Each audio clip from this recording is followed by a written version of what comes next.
So when we're evaluating iron stores, we're looking at a marker called ferritin. Ferritin is usually reflective of iron stores. So when ferritin is low, we can use iron.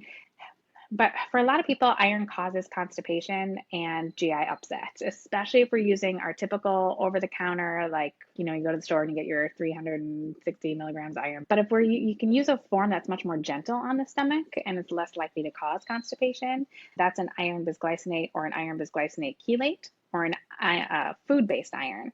So those types of supplements, and you can tell what it is when you turn the iron bottle around. On the label, it'll say iron as, and then we're looking for like iron bisglycinate or iron bisglycinate chelate is my favorite.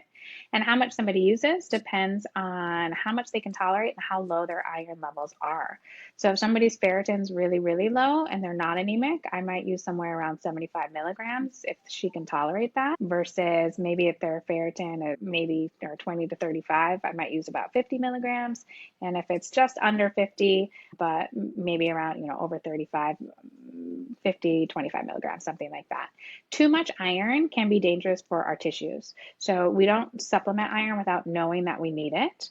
So I wouldn't recommend that, like, oh, my hair is thinning, I'll just pop some iron. No, I would always want to know what that is first because we don't want too much. But at those levels with low ferritin, it'd be hard to be too much. Yeah, there's so many interesting things with supplements, right? Where it's some Yeah. supplements you can sort of take as much as you want. You're not really worried Mhm. about it. Other Mhm. ones, yeah, you have to be more Yeah. careful. It usually takes, depending on the woman, 4 months, 6 months for those levels to come up to optimal. Oh, so it takes quite a long time for. hmm Yeah, usually people feel better pretty quickly as the iron's coming in, but to actually have the ferritin reach optimal levels takes several months, maybe 3 months to 6 months.